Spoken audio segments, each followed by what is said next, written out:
Hello welcome to our channel. It is a fun day. ఏం fun day అంటే Sunday is విశ్వ and Abhi fun day. విశ్వసనీయ వర్గాల సమాచారం, అభిజ్ఞ వర్గాల బోగట్ట. విశ్వ అండ్ అభి. ఈ విశ్వ అండ్ అభి అనేవాళ్ళు అన్ని కాంపౌండ్లలో ఉంటారు. అందులో నిజమెంత అబద్ధం ఎంత అనేది భగవంతుడికే తెలియాలి. ఇప్పుడు సమయం ఆసన్నమైందండి. ప్రొఫెసర్ నాగేశ్వరరావు గారి ఉదంతంతో ప్రతి మీడియా కూడా జాగ్రత్తగా వండి వార్చాల్సిన ఆవశ్యకత ఏర్పడింది. నేను 5 ఏళ్లుగా వీడియోలు చేస్తున్నానండి. ఈరోజు ఆ ఆవశ్యకత ఏర్పడింది. ఆధారాలు ఎక్కడ? ప్రతి ఒక్కడిని వార్తలు వండి వార్చే వాళ్ళ గూబ పగలగొట్టి ఆధారాలు ఎక్కడ అని అడగండి. అదే పని చేశారు ప్రొఫెసర్ నాగేశ్వరరావు గారు. వారిపైన ఆంధ్రప్రదేశ్లో 3 కేసులు వేసారంటండి జనసేన వాళ్ళు. ఇంకా ఆంధ్రప్రదేశ్లో కేసులు అన్నవి అట్టికాయలు తెచ్చుకునేంత సులభం అయిపోయింది.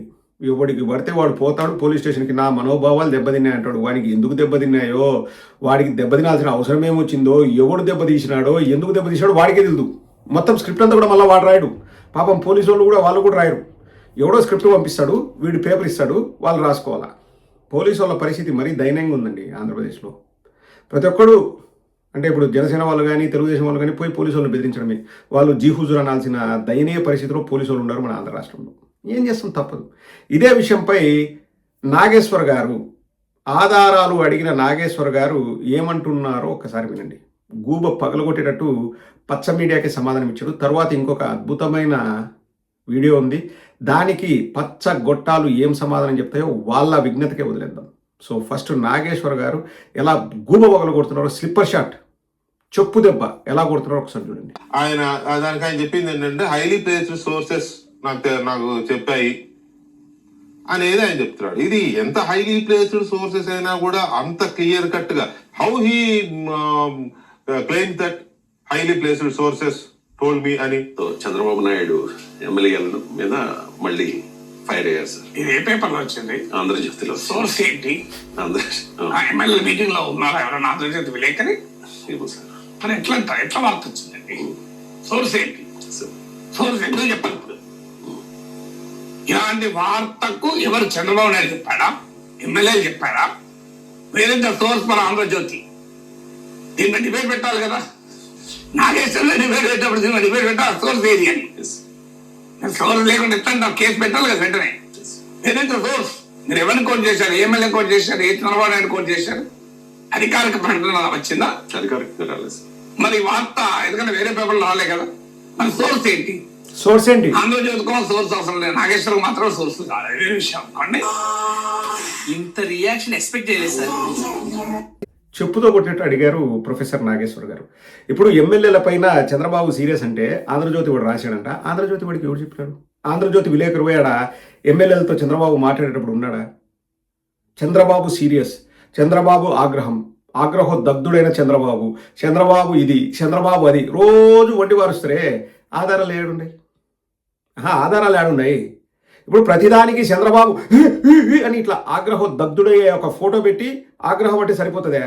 ఇది చంద్రబాబు వర్షేటప్పుడు చూపి మనం కోనేటి ఆదిమూలం వ్యవహారం చంద్రబాబు సీరియస్, అరవశ్రీధర్ వ్యవహారం చంద్రబాబు సీరియస్, వాళ్ళ వ్యవహారం చంద్రబాబు సీరియస్. ఎక్కడో టోల్గేట్ దగ్గర టీడీపీ ఎమ్మెల్యే ఆ టోల్గేట్ అని కొట్టాడు, చంద్రబాబు సీరియస్. ఇంకా అన్నిటికీ సీరియసే. వచ్చినప్పటి నుంచి నాకు తెలిసి 2000 సార్లు సీరియస్ అయింటాడు. ఇటు అంటాడు కదా, అంతే 2000 సార్లు సీరియస్ అయినా. ఒక్కసారైనా సీరియస్ అయినది ఒక వీడియోలో కనిపించిందా? ఏం మరి మేము ఎట్ట నమ్మాలా? అదే అడిగారు ప్రొఫెసర్ నాగేశ్వర్ గారు. ఈ రోజు నుంచి ఓపెన్ ఛాలెంజ్. దమ్ము ధైర్యం ఉంటే, నీతి నిజాయితీ ఉంటే, ప్రజలకు మంచి వార్తలు చెప్పాలన్న జ్ఞానం ఉంటే ఆధారాలతో మాట్లాడతాం రవి. మేము ప్రతి ఒక్కటి ఆధారాలతో మాట్లాడతాం. మీరు ఆధారాలతో మాట్లాడగలరా? ఇంకా ఆధారాలతో మాట్లాడాలంటే వాళ్ళు షట్టర్ మూసుకోవాల్సిందే. ఇంకా పచ్చబతుకులకు ఆధారాలు ఏడుండే చెప్పండి? సొల్లు వార్తలు, సొట్టకూతలు. జగన్మోహన్ రెడ్డి గారు పబ్జీ ఆడతారంట, జగన్మోహన్ రెడ్డి గారు ఆత్మలతో మాట్లాడతారంట, జగన్మోహన్ రెడ్డి గారు లండన్కి వెళ్ళి మందులు తెచ్చుకుంటారంట. ఏం ఆధారాలు అండి?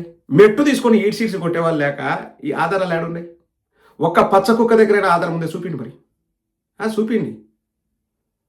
చూపించండి రాబోయ్. మీ దగ్గర ఆధారం ఉందా? ఈరోజు నుంచి అన్ని ఆధారాలతోనే మాట్లాడదాంలే. ఎక్కడ కూడా మనము ఎవరిని కూడా ఆధారాలు లేకోకుండా ఎవరిని బ్లేమ్ చేయాల్సిన అవసరం లేదు, ఎవరిని విమర్శించాల్సిన అవసరం లేదు.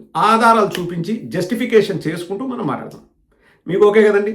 ఇంకా విశ్వ అభి అనే వాళ్ళు ఉద్యోగం సద్యోగం లేకుండా ఇంట్లో కూర్చుంటే పర్వాలే. పాపం విశ్వ అనే వాళ్ళే ఉండరు. సృష్టించిన కథనాలు అవి విశ్వ అభి. విశ్వసనీయ వర్గాల సమాచారం, అభిజ్ఞ వర్గాల బోగట, వాళ్ళు చెప్పినారు వీళ్ళు చెప్పినారు.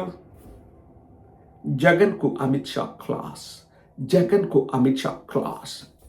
ఎక్కడికి ఇష్టం నువ్వే విన్నావా? ఆ కీ హోల్లోంచి నువ్వు చూసినావా? లేదా బాత్రూంలో అడుగుతూ చూసినావా? ఎక్కడికి ఇష్టం మేము అడుగుతున్నాం. చెప్పురా భయ్, సమాధానం చెప్పు. అట్లా సమాధానం చెప్పి దమ్ముండదు. వాళ్ళు మాత్రమే ప్రొఫెసర్ నాగేశ్వర గారిని అడగాలంటే ఎట్లా ప్రూఫ్ అని.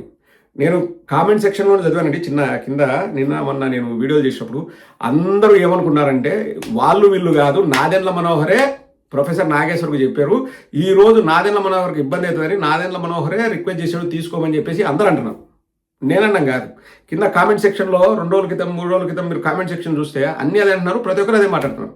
నాకు తెలియదు, నేనే మళ్ళీ విశ్వాభి పేరు వాడుకోవడం లేదు. నాకు తెలిస్తే నేను తెలుసు అని చెప్తా, బట్ చెప్పే ఉంటారని నేను అనుకుంటున్నా. ఇంకా దానికి ఆధారాలు ఏవి అంటే ఇప్పుడు వీళ్ళు చెప్పే వాటికి ఆధారాలు ఉన్నాయా? ఇప్పుడు ఒకటి ఫైనల్ వీడియో ఒకటి చూపిస్తాను చూడండి. దమ్ము ధైర్యం ఉంటే ఆధారాలు తీసుకురండి రా భయ్. ఈ ఏబిఎన్ఓడికి చెప్తున్నా, ఆధారాలు తీసుకురండి, అది చూపిస్తాను. ఇంకొకసారి ఇటువంటి వార్తలు వండి వార్చినారనుకోండి, మెట్టు తీసుకొని కొట్టండి. ప్రజలు ఈడ్చిడ్చి మెట్టు తీసుకొని కొట్టండి. కొట్టి ఆధారాలు తీసుకొని రా నాయన, విశ్వాభి మాటలు వద్దు, ఆధారాలు తీసుకొని రా, అప్పుడు మాట్లాడుకుందాం. అంతే కదండి. ఒకసారి ఆ వీడియో చూడండి, ఒకసారి విని మనం ఏం చేయాలో చేద్దాం. అంటే వాళ్ళే క్లియర్గా అంటున్నారు, పవన్ కళ్యాణ్ అమ్ముడు పోయే మనిషి, పవన్ కళ్యాణ్ డబ్బులు కక్కుర్తి పడతాడు అని వాళ్ళే అంటున్నారు. మరి పవన్ కళ్యాణ్ ఏం చేయగలడు? ఒకసారి వినండి, అది వినండి. మామూలు విషయం కాదు, 1000 కోట్లు. ఒకసారి వినండి. తెలుగుదేశం పార్టీతో పొత్తు పెట్టుకునే ఆలోచనను విరమించుకొని భారత రాష్ట్ర సమితితో చేతులు కలిపితే భారీగా ఆర్థిక సాయం చేస్తానని జనసేనాని పవన్ కళ్యాణ్ వద్దకు ప్రతిపాదనలు పంపబోతున్నారు. 1000 కోట్ల రూపాయలు ఖర్చైనా పర్వాలేదు, నేను సమకూరుస్తాను, మీరు నాతో చేతులు కలపండి అని పవన్ వద్దకు ఇప్పటికే దూతలను పంపినట్టు తెలిసింది. అది కథ. సో 1000 కోట్లైనా ఇస్తాను, నువ్వు తెలుగుదేశంతో కలవద్దు, మాతో కలవని కేసీఆర్ బూత్కిట్కు ఫోన్ చేసి చెప్పినట్టబ్బా. ఆధారాలు ఎక్కడున్నాయి? ఇక్కడ ఆధారాలే కాదండి, పవన్ కళ్యాణ్ గారిని అవమానించినారు. పవన్ కళ్యాణ్ ప్యాకేజీ కక్కుర్తి పడతాడు, 1000 కోట్లు ఇస్తే తీసుకుంటాడు, కాబట్టే కేసీఆర్ పోయాడు, పవన్ కళ్యాణ్ అటువంటి చరిత్ర ఉంది కాబట్టి కేసీఆర్కి తెలుసు పెడుతున్నాడు అని చెప్పేసి పవన్ కళ్యాణ్ని ఇంకా దారుణంగా తిరుగుతున్నాడు. ప్యాకేజీ తీసుకుంటే ఒక పొలిటీషియన్ అని చెప్పేసి ఏబిఎన్ఓడు అంటున్నాడు. ఏం కాదు, ఏబి పవన్ కళ్యాణ్ ఏబిఎన్ఓడి పైన చర్యలేవి? నా తల్లిని ఘోరంగా దూషించారు, తెలుగుదేశం వాళ్ళు వదిలిపెట్టే ప్రసక్తి లేదు, ఇది చర్యలేవి? వాళ్ళ మీద ఏం చర్యలు తీసుకోరు. పాపం బలహీనుడు కాబట్టి ప్రొఫెసర్ నాగేశ్వర గారి పైన, అంటే నేను బలహీనుడు అంటే ఎవరు అడిగారు అన్న, ఎందుకు మీరు బలహీనుడు అనుకున్నారంటే, బలహీనుడు అంటే ఏ విధంగా బలహీనుడు? పవన్ కళ్యాణ్తో పోల్చుకుంటే ఆయనకు క్రేజ్ లేదు, ఆయనకు పవర్ లేదు, ఆయనకు ఆస్తులు లేవు, ఆయనకు క్యాడర్ లేదు. ఇప్పుడు ఆయన ఎమ్మెల్సీ కూడా కాదు, ఆ విధంగా బలహీనుడు అని చెప్తున్నా. అదే ఒక బలవంతుని పోయి ఆ మాట అనగలరా? అనలేరు. ఇప్పుడు ఒకటి ఏబిఎన్ ఓడిపోయిన కేసీఆర్, లేకపోతే కేసీఆర్ గారు ఒప్పందించారు అనుకోండి ఏబిఎన్కి, కేసీఆర్ గారి పైన కేసీఆర్ వేయగలరా? ఆ దమ్ము ధైర్యం ఉందే? సామాన్యుల్ని బలం లేని వాళ్ళని తీసుకొని 3 కేసులు అంట. అది ఒకటండి, వాళ్ళు మారరు. దున్నపోతు మీద వానమన్నట్టు ఈ పచ్చ మీడియా కానీ ఇంకోరు కానీ. ప్రజలు మీరు చైతన్యవంతులై ప్రజలు అడగండి, ఏమిరా నాయన వాడు చెప్పినాడు ఈడు చెప్పినాడు, నువ్వు గోడ బొక్కలో నుంచి చూసినావా, కీ హోల్లోంచి చూసినావా, బాత్రూంలో గడుగుతా చూసినావా అని మెట్టు తీసుకొని కొట్టి అడగండి ఒక్కొక్కరిని. లేకపోతే నమ్మొద్దండి. నేను చెప్పినా ఇంకొకటి చెప్పినా ఆధారాలు లేకపోతే నమ్మొద్దండి. నమ్మొద్దు, మీరు నిర్ణయాలు తీసుకోండి.